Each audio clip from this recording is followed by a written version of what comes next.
Good afternoon, YouTube, and welcome back to Fat Cat Collections. Today I want to share with you guys a product from my past. Now, you guys know I review all kinds of products on the channel. Some products I buy, other products I get sponsored from different companies to share. Ultimately, this channel, you're always going to find something unique and something different.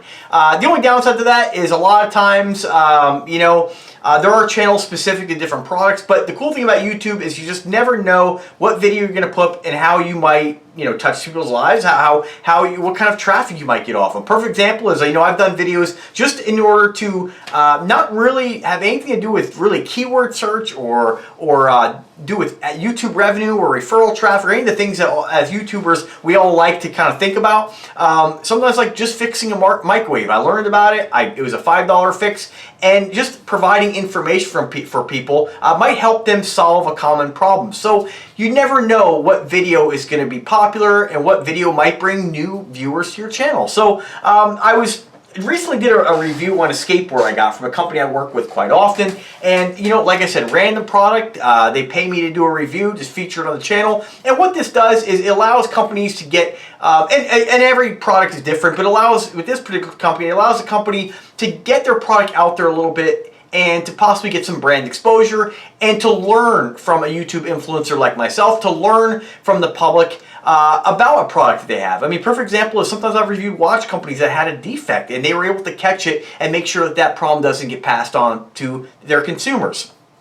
So with this isn't a product that you're going to really learn anything from, but it is a product that might, give you an emotional response because maybe you like to ride a skateboard back in the day. So I want to do this because this board is not only sentimental to me, but it is an antique, and this board is actually valuable. I was looking on eBay, and this board is selling for 3 times what my mom and dad paid for it. And this is a vintage 80s Mark Rogowski Pro Model Vision Gator. Now, I'm never going to sell this, and I've been wanting to put this on the channel ever since receiving that skateboard because I do get on this even at my age, which I don't disclose in the channel. You guys can probably figure it out, but it brings me back to my youth, and I feel like even as an adult to never really forget about the things that make us smile and things that I guess brought us happiness in our lives, especially in today's day and age with COVID and the state of the world. It's just crazy times, and the more you can smile, the more you can bring a smile to somebody's face. You never know the difference you're going to make. So to me, this is very sentimental, and I am a pretty sentimental, emotional guy.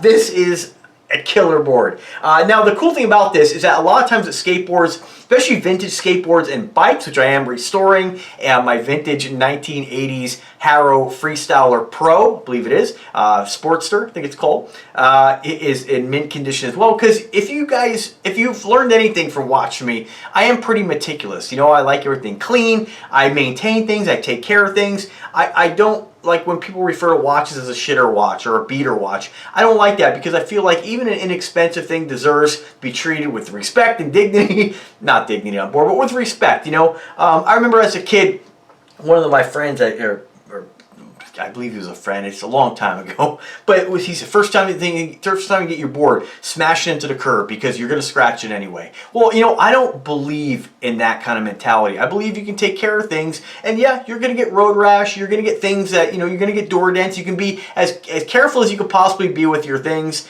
but ultimately, if you use them, they are going to get some wear and tear, right? But you don't have to add to that. You can be careful. And so with this board, I have been careful. So I didn't smash it at the curbs. Of course, there is, for over 30 plus years of use, it's got some road rash to it, but it is in immaculate condition as far as skateboards go. It's probably in such great condition that most likely after this video is out, there probably will be somebody contacting me to want to buy this, but I'm most likely not going to sell it. It's just too sentimental for me. Now, maybe one day it'll end up in a museum. You never know, but I'm sure they do have a skateboard museum. I'm sure Mark Rogowski probably has, hopefully I'm saying his name right, probably has a few of these. If he hasn't broken them, I'm not really sure. I know guys, professional skateboarders, are pretty hard on their boards. So I look forward to any kind of comments this video might generate where I can learn more and just kind of reminisce on this cool board. I remember as a kid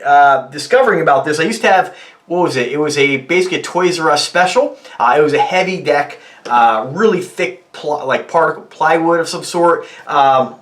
It was called, I remember, the Executioner, and it had like this Medusa looking dragon on it. It was like kind of a pale yellow color, black grip tape. And you know, that board has gotten thrown away. I wish it hadn't. I'm not sure what happened to it, but this board was like my, you know, like riding bikes and boards back then. It was kind of like customizing cars. You know, everybody had their little accessories, and skateboards were no exception to that process. So the original board I got, a little story for you here, because you guys know I love to talk. The original board I got, you picked out, just like with this, you picked out the different wheels. You basically customized the entire thing. This board cost $250 back in the day. And I originally picked out the blue and green board. So it was like blue, I think, to yellow, and then to green. And what had happened was the deck was incorrectly drilled when I got it. It was special order. It took months to get. And when we finally got it put together, the board would arc to the left. Because the trucks were drilled incorrectly. So they weren't available, they couldn't get them, and so they were able to special order this one, which took probably another 3 months if I remember correctly, but I was able to get it, and ultimately I liked the pink and yellow and green, or pink, orange, and yellow even more. So it worked out. So what with this board, as far as what I can tell, again, I'm no expert when it comes to skateboards, but you have and this is all stuff I picked out. You have the yellow grip tape, which surprisingly this board has never been cleaned. So I'm going to give it a good cleaning and then put it on my garage wall. It's got the yellow grip tape, of course, the Mark Rogowski Pro Model deck. You have these fluorescent yellow, I'm not sure what they're like, I don't know, hand grips. I'm sure there's a proper name for them, but they're in mint condition. They're hardly even scratched. A few small blemishes on them. As far as the tail skid plate, that's all original as well, done in that hot pink. You can see it is kind of scratched up from dragging it, but the board itself, not a lot of abuse done to this board. Like I said, most guys who are professional riders who owned any of these, they've either gotten thrown away, cracked, destroyed, not this one. So as far as the nose cap, you have a hot pink nose cap, and this is, I mean, it's got its little blemishes here and there, but the brand on this is Powell. Let's see what it says here.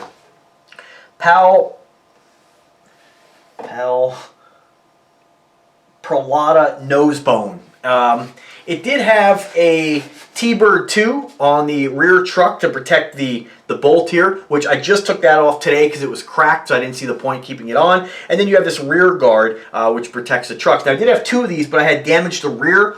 This one was on the front, so the front is completely scratch-free. I did add it to the back because the rear truck is actually scratched up just from normal wear and tear, but you can see the front truck is absolutely, I mean, 90% perfect. A few scratches and a lot of what's on here is dirt, which can be polished off. As far as the name brand on the trucks here, and bear with me while I try to read this stuff here, because I haven't looked at this in a really long time.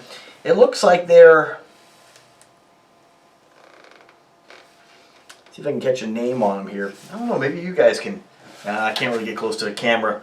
Let's try. This one's got a little damage to it, but I'd have to Google this. When I find the parts, I will list them in description, but it looks like it says, that sounds familiar, Gull Wing Trucks. So you got your Gull Wing Trucks, and then of course you have slime ball wheels. I remember the original wheels I had picked out on the other deck, the blue one, were like a blue, I had blue and green, and then on the inside they had these kind of graphics. These just basically say slime ball on the inside. Hopefully you can see that. And I have on these are dust guards on the ball bearings, and these are by a company called Night Rollers. So you have the orange on the front, yellow on the rear. Unfortunately, one of them did get damaged on that rear wheel. It's just basically, it was probably a sticker that was on there and it fell off. Probably just leave it on. I'm not sure if replacing this is really worth it. Wheels, I'd say, are great condition. I mean, your normal wear and tear. Slime ball wheels again. It's just awesome. This does have the ball bearing kit. So these, I guess all the parts in this added up to about $250 if I remember correctly. So just an amazing piece. I was just looking on eBay, and when I look at what these are going for, it really is incredible. Vintage stuff. It just goes to show you, just, you know, if you can, don't throw anything away, because you just never know what kind of price it's going to bring. There's one on here right now for $430. This is a Mark Rogowski Pro model, and this is just beat to hell. I mean, just tore up, and they want that much for it. Mine is in, I mean, I'd say night and day condition. There are other ones on here as well. One that's just completely torn to hell for $400. Another one here in better condition out of Canada, $625. They really hold their value, and again, that's because these boards just aren't around anymore. I don't, like I said, it is sentimental to me. I don't ever foresee me selling this, but you never know. I mean, I just can't see it though. You know, I mean, it is something from my childhood. It is something that's kind of a rare piece.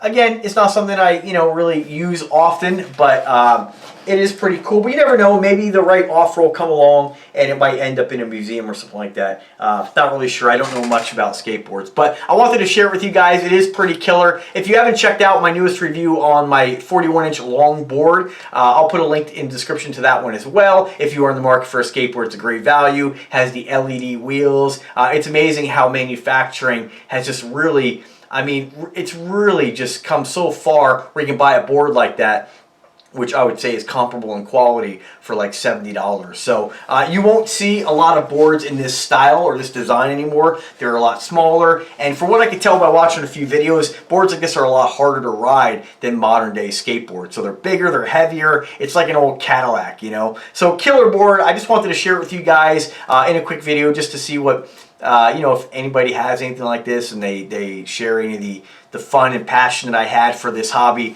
or this sport back in the day. Again, I was never a good skateboarder. I could stay on it pretty well. I'm not even sure what you'd call what I did. Basically bring the nose up and going back and forth and kind of pushing, propelling yourself forward. But like I said, I was never a good boarder. I never really got into a lot. For me, skateboarding and BMX biking were really just about cruising. It was like having a Ferrari and driving 10 miles an hour. That's basically what we did, back in the streets. So, yeah, pretty cool. Just wanted to share with you guys. I love sharing entertaining, interesting videos like this from the past. You never know whose life you're going to touch, whose memories you might spark, and what kind of smile you might put on somebody's face. So guys, thanks for watching the video. Of course, if you have any comments or questions, drop me a comment. I'd love to hear what you guys have to think about this. Unfortunately, you don't get any shots of me riding this because I'm not going to break my ass for you.